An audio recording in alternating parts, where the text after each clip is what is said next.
dan jelas dan dibuat dengan cermat sesuai keperluannya. Nah, di sini juga ada ciri-ciri surat pribadi dan surat dinas. Apakah ada yang tahu ciri-cirinya? Barangkali bisa menggunakan kata-kata sendiri nih kalau surat pribadi itu surat pribadi ciri-cirinya apa gitu. Barangkali ada yang masih ingat? Oke, di sini ciri-ciri surat pribadi. Berikut adalah ciri surat pribadi. Pada umumnya surat pribadi tidak dilengkapi dengan kepala surat atau surat. Nah, seperti ini contohnya. Kop surat itu ini ya di atasnya ada apa namanya kayak apa ya suatu yayasan gitu. Ini tuh yang kalau ada tuh apa namanya simbol gitu ya. Sama ini ada tanda tangannya, sama ada cap sekolah tersebut, cap resminya. Ini contoh dari surat dinas. Nah, kalau surat pribadi seperti ini biasa kayak kita semacam tulis WA mirip gitu ya. Seperti cuma ada titik mangsa alias apa namanya tanggal, sama ada kota penulisan surat, sama bulan sama tahun. Sama ini juga hampir mirip, cuma bedanya kalau surat pribadi sama surat dinas tidak ada ininya simbol suatu yayasan sama nggak ada capnya. Jadi emang lebih resmi yang ini. Ini karena ada capnya juga, sudah tertera jalannya pun lengkap kalau surat dinas.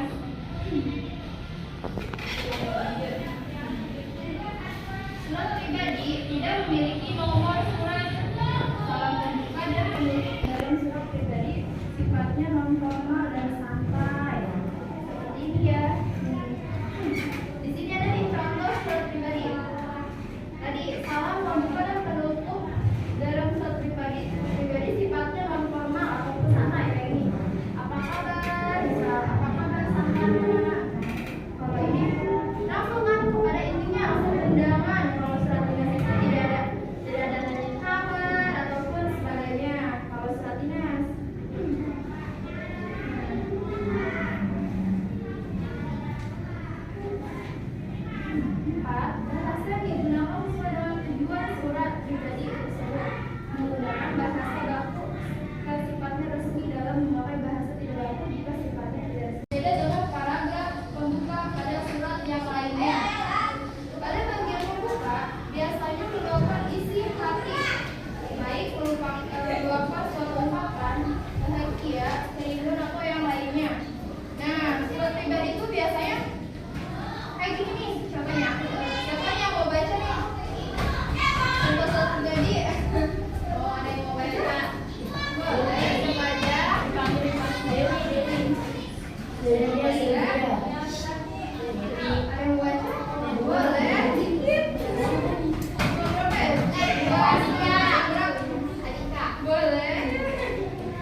menyebutkan, jadi nggak apa-apa mau